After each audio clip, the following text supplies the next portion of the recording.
ঢেকিয়াজুলি লোকনায়ক অমিয় কুমাৰ দাস মহাবিদ্যালয়ত অনুষ্ঠিত হয় ছাত্ৰ-ছাত্ৰী career counselling programme. Lokanayak Omeo Kumar Das মহাবিদ্যালয় পৰিচালনা সমিতিৰ সভাপতি যোগেন শইকীয়াই বন্তি প্ৰজ্বলন কৰি উক্ত অনুষ্ঠানটিৰ শুভাৰম্ভণি কৰে। উক্ত অনুষ্ঠানটিত উপস্থিত থাকি ছাত্ৰ-ছাত্ৰীক উদ্দেশ্যে গুৰুত্বপূৰ্ণ পৰামৰ্শ আগবঢ়াই গুৱাহাটীৰ পৰা আমন্ত্ৰণ কৰি অনা জিপুল ৰিজ কলিতা আৰু অভিজিত ৰাজবংশীয়ে। উক্ত অনুষ্ঠানত উপস্থিত থাকে লোকনায়ক অমিয় কুমাৰ দাস মহাবিদ্যালয়ৰ অধ্যক্ষ সুখদেৱ অধিকাৰী, কনকা ভিলেজ ৰিজৰ্টৰ মেনেজমেণ্ট ডাইৰেক্টৰ প্ৰণৱজ্যোতি নাথ, অৱসৰপ্ৰাপ্ত প্ৰশাসনিক বিষয়া নৰেশ্বৰ উপাধ্যায়ৰ লগতে কেইবাগৰাকীও বিশিষ্ট লোক।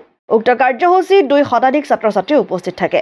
মোক নিমন্ত্ৰণ কৰিছিলে ইয়াতে ষ্টুডেণ্টছবোৰক মোৰ এণ্টাৰপ্ৰেনিউৰিয়েল জাৰ্নিটোৰ বিষয়ে কিছু ক'বৰ কাৰণে ল'ৰা-ছোৱালীবোৰৰ লগত মোৰ যাত্ৰাটো শ্বেয়াৰ কৰি খুব ভাল লাগিলে। আৰু ইয়াৰ উপৰিও এতিয়া CSAPৰ পৰা ৰিচোৰ্চ পাৰ্চনসকলে চিভিল ছাৰ্ভিচ এক্সামিনেশ্যনৰ প্ৰিপেৰেশ্যনৰ বিষয়ে যথেষ্ট ভাল কথা কৈছে। মই ভাবোঁ ছাত্ৰ-ছাত্ৰীসকল উপকৃত হ'ব।